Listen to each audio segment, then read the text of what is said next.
ரொம்ப ராசியான வீடுமா.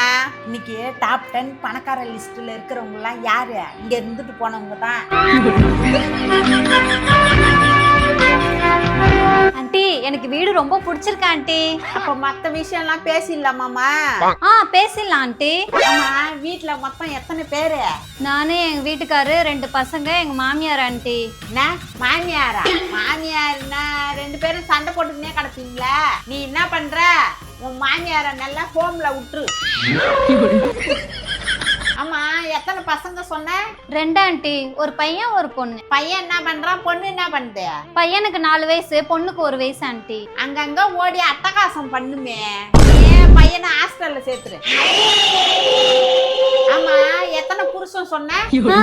ஐயோ சாரிமா. பைக்கு கார் ஏதாவது வச்சுக்கிறீங்களா? பைக் இருக்கா ஆண்டி? வித்துரு. டிவியில சவுண்ட் வைக்க கூடாது. முடிஞ்சா கிட்ட உக்காந்து பாரு, இல்லனா பார்க்காத. துணிய வெளியில காய வைக்க கூடாது. மாடிக்கு போக கூடாது. வீட்டுக்கு லேட்டா வரக்கூடாது. சொந்தக்காரங்களாம் எப்படி வருவாங்களா? எப்பயாச்சும் வருவாங்க ஆண்டி. வர்றதுக்கு 2 நாள் முன்னாடியே எனக்கு இமெயில் போடணும். நான் ஓகே சொன்னா வரணும். ஆமா, நான்வெஜ் எல்லாம் சாப்பிடுவீங்களா? சாப்பிடுவோம் ஆண்டி. சிக்கன் மட்டன்லாம் ஓகே. மீன் சாப்பிடக்கூடாது. ஏன் ஆண்டி? பிடிக்காது. யாருக்கு ஆண்டி? எனக்கு தான்.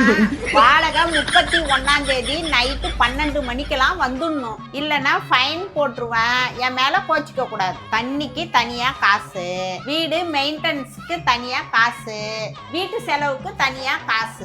வீட்டு செலவுக்கா? உங்க வீட்டு கரண்ட் பில்லு எவ்வளோன்னு நான் தான் சொல்லுவேன். நாங்க கீழே இருக்கோம், நீ மேல இருக்க. டொப்பு டொப்பு டொப்புன்னுலாம் ஓடக்கூடாது. இதுக்கெல்லாம் ஓகேன்னா எனக்கும் ஓகே. சரி, என் வீட்டுக்காரர்கிட்டயும் பேசிட்டு நான் சொல்றேன் ஆண்டி. வேற ஏதோ சொல்ல வந்தேன்.